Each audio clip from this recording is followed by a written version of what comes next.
Good afternoon and welcome to Communicate Speech and Language Therapies for AGM.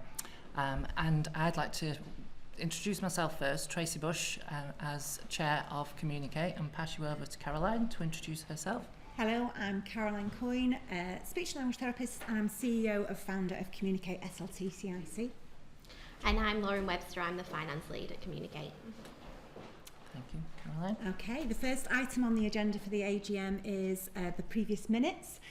These have been circulated to everybody joining online beforehand, and everybody here has got a paper copy. So I'd like to ask if anyone has any questions relating to the previous minutes. There have been none that have been come through prior to the meeting. So we have no questions, so I'm going to move that these are approved. These minutes are approved of the previous AGM from 2023. Thanks, Caroline. So just from my point of view, the Chair's report now, time to do that. And thank you to those of you that are here in face-to-face and those of you that have joined us on Zoom. It's great to have you all. From those of you that are on Zoom, we're here in Blackpool and it is raining a lot at the minute. So you're probably much better in your little Zoom zone than we are here. We've all got a bit wet. So just reflecting on the last year, as we often do, this is my second AGM here with Communicate, of which I'm really proud and pleased to be here. There's been a journey. I've been out and I've been about and I've seen the great work that the team do across Blackpool, Halton, and seen all the great work that goes on with the children, and had the real pleasure of sitting and observing the work that's gone on with the children in the schools. So thank you for that. I was really honoured and humbled to be able to have that opportunity. So thank you for that. I'd like to say a big thank you to our board of non-exec directors, and to the core team, as well as the guys that do everything to make such a great service for the children that we work with. Our journey has been marked by remarkable growth, and I think that is a huge achievement to everything that you've done, and to Caroline and the team. We've got lots of new colleagues that have joined, and welcome to you all, either here or on Zoom. We really take pride in the values of Communicate and the fact that you've come to work for such a great organisation. Really proud of that. There have been challenges. Politically, we've had challenges. Commissioning-wise, we've had challenges. And we've had to do lots of work on revising our processes and systems and structures, and making sure that we can work closely with you all to get the right systems and processes in place. So we've worked really hard on that. We've got stronger links now than we've had with universities, and looking at the apprenticeships that we're looking at moving forward in 2025. And with everything, it's important to be honest. This hasn't been an easy journey. It has been a difficult year, and we really, really appreciate that as a board as to how difficult it has been and the challenges along the way. And thank you all for that and the great work that you've done around that. So thank you very much. Our core mission is to facilitate effective communication for children and young people across the North West, and that has remained at the forefront of everything that we've done. And every conversation we have at the board is always about that, is always about the children and how we facilitate the great work that you all do. So thank you for that. And it has been, everything I've seen has had such positive feedback from people we speak to, from the stakeholders, from the families. When I sat in on the Hannon project, that was so positive, and the feedback from the families was so great. So thank you. And we'd just like to thank everybody that's been involved for their motivation, the dedication, and the passion to making a huge difference. It really is appreciated and valued. So thank you. I will now hand over to Lauren for the financial report. You'll be pleased to hear that it's going to be short and sweet. I won't bore you too much. I won't read all the figures that you've got in front of you today, but I will just touch upon a few. 23-24 was a really good year for Communicate again. The first figure I want to look at is the turnover, just under 1.3 million for the year. So that's what we'd refer to typically as like our income or our sales, and it's seen an increase of 16% from last year, which is really good. A key factor to report there is that outside of Halton Borough Council, everything else in that growth is organic. and it's a direct result of our reputation that we've built in the Northwest. I think that's a really key achievement. We get recommendations from existing customers or extension to services with those customers, and that's responsible for our growth in health, in education and learning development, and down to our brilliant team. Despite experiencing a growth in our turnover, we have actually had a 40% reduction in our net surplus, or what we would typically call profit, from the previous year. That's mainly been due to a rise in our core costs. We've established an office space in Halton for our new tender. We've expanded our office space in Blackpool, and we've invested in our core team. We've welcomed some much needed support there in both offices to help the team manage with the day-to-day running. We've done this to stabilise the company because we've had quite a rapid growth this year, and we really need that in place to make us robust for future. Despite the surplus being slightly down on last year, we have positively added to our reserves again. And this is really key for the future of Communicate because it gives us that buffer. And like Tracy's mentioned, we've had challenges this year, and we do think that we'll be facing challenges in the future, and that just means that we've got that protection in place. So we are looking forward to another successful year for Communicate as we continue to develop, and we just make sure that we've got that support in place for the growth that we're seeing. I will just take this opportunity to say thank you to Mike for his continued support. He's invaluable for the finance side, especially for me. And a big thank you to Wayne at Whittles, our accountants, who continue to support us. We've just got a couple of matters of business, and then I'm all done. So the first one is, do we approve the annual account statement? Yeah, great. And do we approve the continued use of Whittles as our company accountants? Yeah. Brilliant. I'll hand it back over to Caroline. Thank you very much, Lauren. It now falls upon me to give a statement of members and directors of Communicate SLT CIC. So Communicate SLT has just one member, and that's myself as the founder director of Communicate. And then we have 5 directors. Myself, who's the only executive director at the moment, and then we have 4 non-executive directors. And I'll just remind you that non-executive means not paid. These are people who give their time, skills, energy, experience, etc., to support us because they believe in Communicate, they believe in what we do, and they believe that they can support us to improve and to do things as well as we can. So we are extremely thankful that those people give what they do in terms of their time, energy and knowledge to Communicate. So we've got Tracy Bush, who's our non-executive director and chair of board, and Tracy has a knowledge of the third sector and of health, so that's fantastic to have her skills on the board. We have Mike Berry, who's been mentioned already, who's a non-executive director and has extensive finance background. We have Sarah Gorse, who's another non-executive director and brings experience of the public sector, of the SEN policy and also project management. And then we have Emily McCardle, who's our newest non-executive member, a new executive director, who's extremely knowledgeable about person-centred care and planning, and also is a speech and language therapist and has designed and led services in the past. So huge thank you to our non-executive directors. They are there to support and challenge us, and they do that job brilliantly, and I've been exceedingly thankful for their challenge and support over the past year. With all that said, I'm hopeful that I have approval from the people who are here of the statement of members and directors. Great, thank you very much.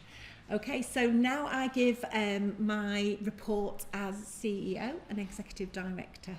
And my report always focuses on the celebrations of the achievements of Communicate SLT over the last year, which is the year 2023 to 2024, so ended at the end of March this year. So 23-24 was a remarkable year. We estimated that we impacted over 18,000 children and young people and their families through our activities, and within those over 3,500 of which were children who had direct input from our services. So that's an exceptional achievement. I'm really proud of that. Some of those 18,000 children and young people were impacted by our team's training and coaching of the workforce, particularly in areas like Blackpool and other areas within the Northwest. And that meant that in 2023-24 we gave training or coaching support to over 2,300 members of the children's workforce as well. And these are impressive numbers. I'm really proud of the work that our team do in numerous areas, providing a range of services. So in Blackpool, for example, really proud of the work that the team do there. The services that we provide, we've been doing for the last 13 years in Blackpool, really provide services for that local community. Those innovative services have been designed and developed in collaboration with the Blackpool Better Start Partnership. And for the second year, this approach within Blackpool has been nominated for a Children and Young People's Now Award. So we're fingers crossed, hoping that that's successful. So thank you very much to all the members of that team. There's lots of skilled SLTs and SLTAs within that team that really provide that effective service. As Lauren's alluded to, we've had some organic growth within our education contracts. And again, that's down to the reputation that our team afford us because of their high quality and evidence-based interventions that they deliver within the schools that we support. So thank you to that team. In learning and development, we get people to advance their knowledge of speech-language communication, and we've had lots of success in that area as well. So we delivered for the Local Government Association a webinar on adverse childhood experiences, or ACEs as they're called, and the impact that has on children's speech, language and communication. And that webinar had record-breaking attendance. And we also contributed to the GL Assessments event that was online again about welcome, and again spreading that impact of the work that we've done around the welcome as well by informing others about that. We've also been cited in numerous national reports, so our work with the Education Endowment Foundation and Department for Education, testing the impact of Hanan Learn, Lounge and Loving It, on delivering that to the early years workforce to promote children's language and literacy skills. And we were cited in that report that was released by the Education Endowment Foundation. The Sutton Trust, we've been working with them on their Cecil project, and we were again cited and supported their high quality practice report for early years settings. In consultation with the EEF, we've also developed a programme for childminders called Enhancing Communication Support for childminders, and we're part of an early stage programme development project which has started already in Liverpool and is going really well. It's been received very, very well by those childminders in Liverpool. In 2023-24, we had the opportunity to step up our service to the community of Halton again, and on a larger scale than we've done before. And this transition to being the service provider within Halton has brought lots of challenges. However, I'm very proud and grateful to the team who've supported us to set up those services in Halton. And I'm very grateful for their continued service and work there. Also, we've had a partnership which has expanded with the East Lancashire Hospitals Trust to deliver services in the Preston, South Ribble and Chorley area, and this has allowed us to further develop our services for the health sector as well this year. So I've mentioned lots of speech therapists and speech and language therapy assistants who deliver our services. They, of course, are reliant also on our business support and our core team of leads, whose work behind the scenes very much enable them to do their job and to deliver those services effectively. So I am incredibly grateful to them for their support, and I know the team is as well.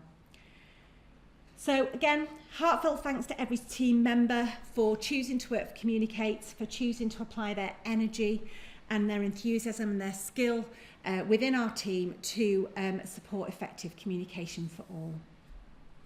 So I'd like to ask you all if you're approving of the statement that I've just given around our work for 2023-24. I'm seeing some nods in the audience here, so thank you very much for that. So this is the point of the meeting where I ask if there are any questions from anyone within here. I think those who are joining us online, there'll be lots of time for answering questions in the breakout rooms afterwards. So unless there are any questions, we'll move on with any other business. Any questions? Quiet.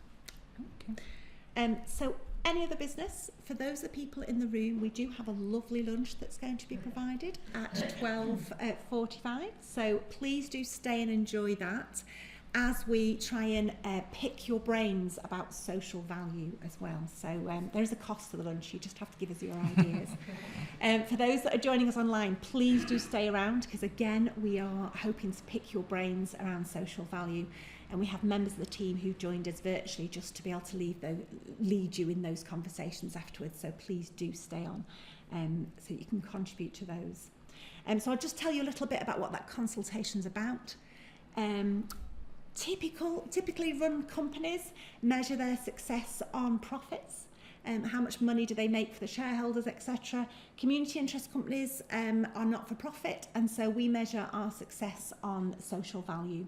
That is the impact that we have over and above what we have to do, our commissioned activities, over and above what we do in our day job. What extra value do we add to the communities that we support? And so we need, in order to get that right, we need to talk to the people who we are supporting and those communities that we serve and ask them what's important to them.